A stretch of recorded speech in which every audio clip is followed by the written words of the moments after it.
I'm sorry. This video was recorded inside the engine room of the Queen Mary. No one is supposed to be down here. This is a restricted area. What the hell? This was never supposed to happen. I can't believe what I just saw. I don't know how I got down there. Someone was messing with me. This is not normal. I can feel it in my gut. It's like something's reaching out, trying to grab a hold of me. I can feel its presence. During the war, the ship was converted into a troop ship carrying 16,001 servicemen across the Atlantic. Their final destination, the beaches of Normandy, France, where Allied forces launched an invasion of German-occupied Europe. On June 6, 1944, 10,000 of those soldiers would not return home. The ship was hit by 3 German rockets, killing 37 and injuring more than 60. But she was still able to make it back to New York Harbor, where she had arrived for the first time 21 years prior. What I do now is what my grandmother did before me. I am a Japanese-American tour guide, 4th generation born and raised here in the United States. My family came over on the Mayflower. Well, we came over on different ships. But today, I look forward to sharing the history of this great ship with all of you. Back when I first started working here, it wasn't long after I turned 40. I had sharp black hair that always stayed in a bun no matter what, and I wore clothes that felt proper. It was always hot on board ship because the boilers kept the ship warm. That's why the captain liked to keep the windows open so the hot air could flow through. I had the best job on the ship. I knew every deck by heart, and I loved telling people about them. One day, I heard voices coming from the engine room. You weren't supposed to go down there unless you were on work detail. I pricked up my ears and listened closely. The ship had been empty for months. There shouldn't have been anyone down there. I called out, "Hello, is anybody down there?" There was no reply. I went to investigate. As I descended the steel steps leading down to the engine room, the voices grew louder. I didn't know what to expect. I gripped the railing tightly and hurried down. At the bottom of the stairs, I walked into the smoky haze. I squinted, trying to see in the darkness. As my eyes adjusted to the dim oil lamp lighting the room, I noticed a strange sight. There were sailors everywhere. They were lounging around the room, playing cards, smoking pipes, and drinking beer. I couldn't believe what I was seeing. "Can I help you?" one of the sailors asked. He looked up from his game of cards with a questioning look on his face. I replied, I'm sorry, but I thought this was a restricted area." "Oh, this is our mess hall," he said. "We come down here whenever we get a chance to get away from the noise on deck." I nodded slowly, still trying to process what I was seeing.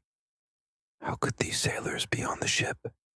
I mean, I had checked the passenger manifest earlier that day, and there were no crew members on board.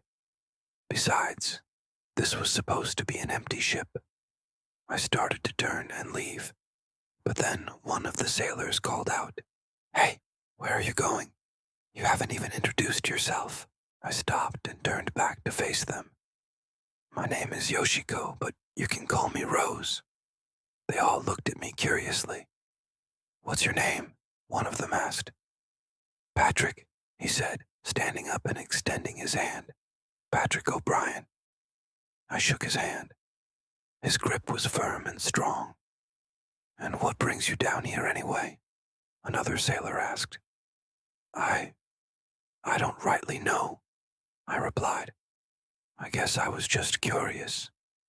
"Well, if you're curious, stick around and have a drink with us," Patrick said with a smile. For a moment, I hesitated. I knew I should probably leave, but I was also curious to hear more about their stories.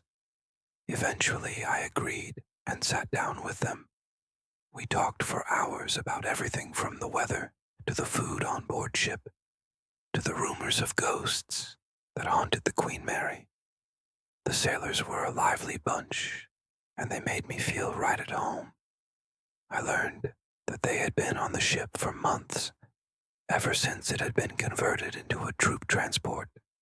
As the night wore on, I started to feel a little tired. I thanked the sailors for the company and headed back up the stairs to my cabin. As I walked along the dimly lit hallways, I couldn't help but feel a sense of unease. The ship had been empty for so long, and now suddenly there were sailors everywhere. Was it possible that the ship was haunted? I shook off the thought and tried to focus on the upcoming tour I had planned for the next morning. But no matter how hard I tried, I couldn't help but wonder about the strange events that had unfolded the night before. The next day, I decided to investigate further.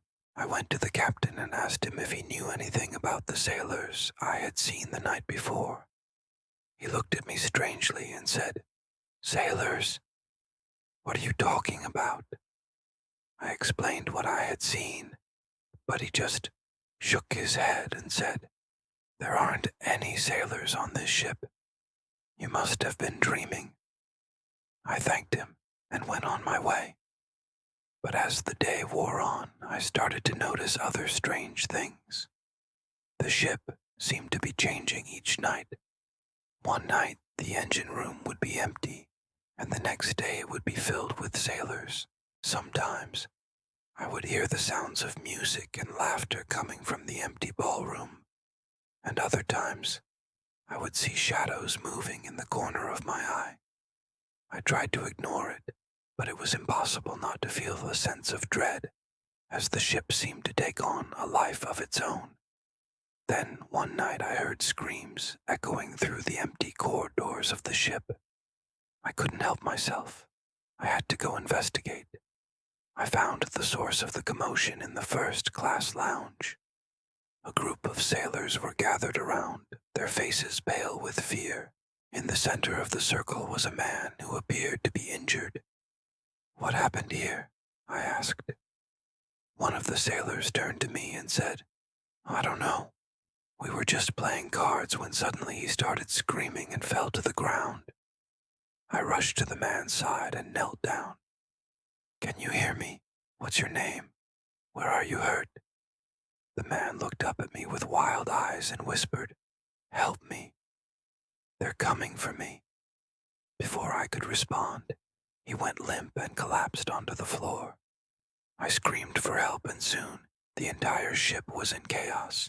When the captain arrived, he immediately ordered the man taken to the infirmary. But it was too late. He was already dead. The captain called for an investigation, and it was discovered that the man had been crushed by machinery.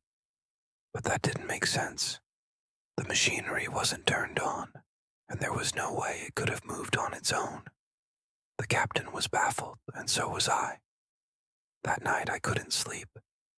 I tossed and turned in my bed, replaying the events of the evening over and over in my mind. What had caused the machinery to move?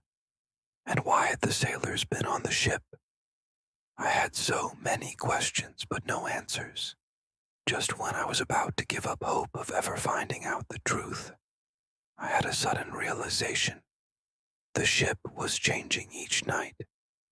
Maybe that was the answer I was looking for. I got out of bed and went to the window. As the sun rose, I watched as the ship sailed out of port. Suddenly, it hit me. The ship wasn't just changing each night. It was changing in time. Every night, it was taking me back a day, back to when it was still being used as a troop ship during World War II.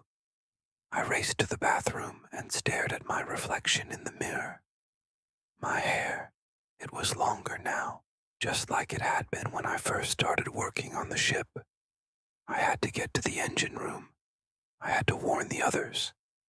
When I arrived, the sailors were gathered around the radio, listening intently to a broadcast.